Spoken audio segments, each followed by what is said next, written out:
अपनी संपूर्ण चेतना से कामना के जानने के आरंभ में ही जानो।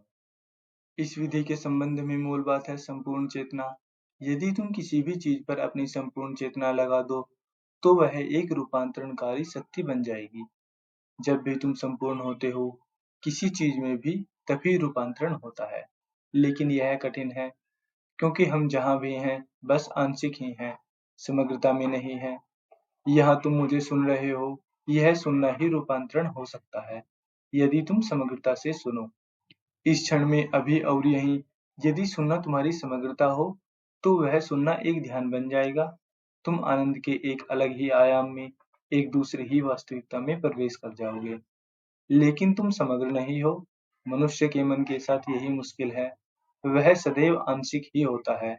एक हिस्सा सुन रहा है, बाकी हिस्से शायद कहीं और हों, या शायद सोए ही हुए हों, या सोच रहे हों कि क्या कहा जा रहा है, या भीतर विवाद कर रहे हों। उनमें एक विभाजन पैदा होता है, और विभाजन से ऊर्जा का अपव्यय होता है।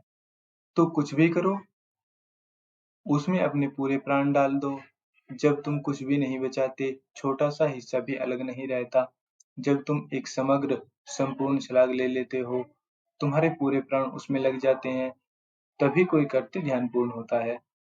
कहते हैं एक बार रिंझाई अपने बगीचे में काम कर रहा था। रिंझाई एक छेन गुरु था, और कोई आया। वह आदमी कुछ दार्शनिक प्रश्न पूछने आया था। वह एक दार्शनिक खोजी था।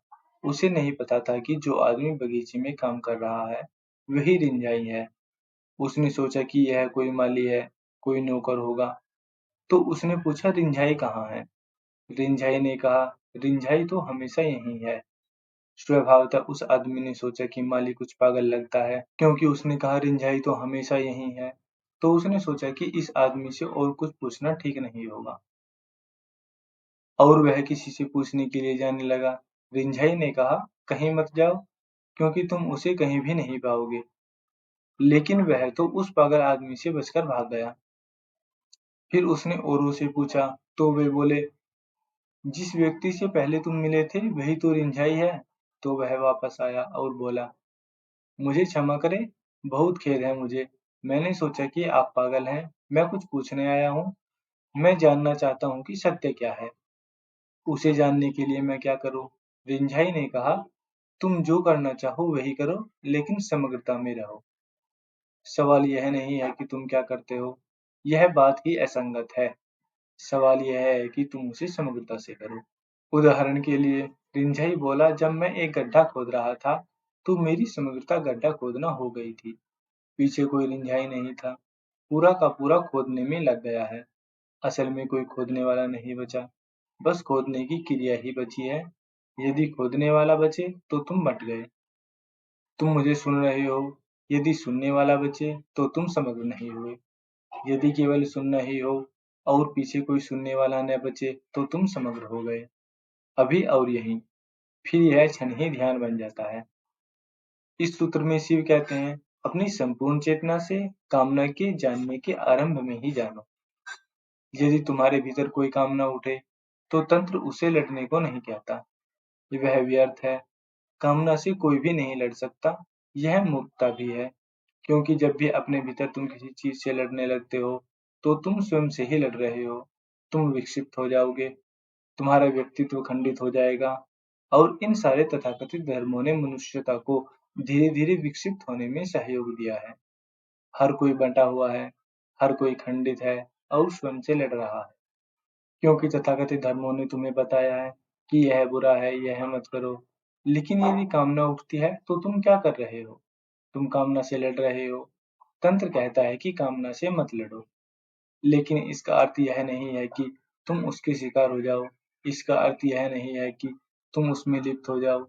तंत्र तुम्हें बड़ी सूक्ष्म विधि देता है। जब कामना उठे, तो आरंभ में ही अपनी समग्रता से जागरूक हो जाओ। अपनी समग्रता से उसे देखो। बस दृष्टि बन जाओ। दृष्टा को पीछे मत छोड़ो। अपनी पूरी चेतना को इस उठती हुई कामना पर लगा दो। यह बड़ा सूक्ष्म उपाय है, लेकिन बहुत अद्भुत है। इसके प्रभाव चमत्कारिक हैं। 3 बातें समझने जैसी हैं।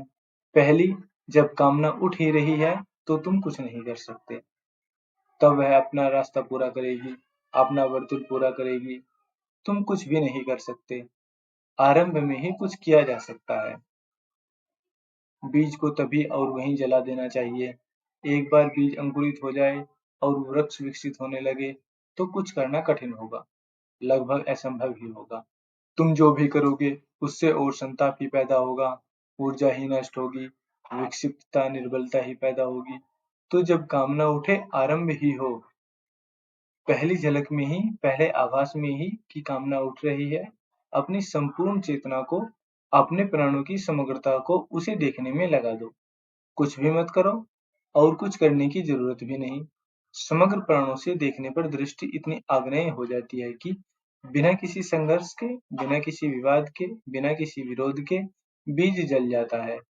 समग्र प्राणों से गहरे देखने की बात है और उठती हुई कामना पूरी तरह दग्ध हो जाती है। और जब कामना बिना किसी संघर्ष के समाप्त हो जाती है, तो वह तुम्हें इतना शक्तिशाली कर जाती है, इतनी ऊर्जा से, इतने गहन जोश से भर देती है कि तुम कल्पना भी नहीं कर सकते। यदि तुम लड़ोगे तो हारोगे, यदि तुम न भी हारो और कामना ही हार जाए, तब भी वही बात होगी। कोई ऊर्जा नहीं बचेगी। चाहे तुम जीतो, चाहे हारो, तुम थके हारे ही अनुभव करोगे। दोनों ही बातों में तुम अंत में कमजोर रह जाओगे, क्योंकि कामना तुम्हारी ऊर्जा से लड़ रही थी और तुम भी उसी ऊर्जा से लड़ रहे थे। ऊर्जा एक ही स्रोत से आ रही थी, तुम एक ही स्रोत से उलझ रहे थे, तो कुछ भी परिणाम हो, स्रोत निर्बल ही होगा। लेकिन यदि कामना आरंभ में ही समाप्त हो जाए, बिना विरोध के, याद रखो यह मूल बात है, बिना किसी संघर्ष के, बस देखने भर से, विरोध भरी दृष्टि से नहीं, नष्ट करने वाले मन से नहीं, शत्रुता से नहीं, बस देखने भर से, उस समग्र दृष्टि की सघनता से ही बीज जल जाता है। और जब कामना, उठती हुई कामना, आकाश में धुएं की तरह विलीन हो जाती है, तो तुम एक अद्भुत ऊर्जा से भर जाते हो। वह ऊर्जा ही आनंद है। वह तुम्हें एक सौंदर्य, एक गरिमा देगी। तथाकथित संत जो अपनी कामनाओं से लड़ रहे हैं, कुरूप हैं। जब मैं कहता हूँ कुरूप, तो मेरा अर्थ है वे सदैव क्षुद्र में उलझे हैं, संघर्ष कर रहे हैं। उनका पूरा व्यक्तित्व गरिमाहीन हो जाता है और वे हमेशा कमजोर होते हैं। हमेशा ऊर्जा की कमी होती है, क्योंकि उनकी सारी ऊर्जा अंतर्युद्ध में नष्ट हो जाती है।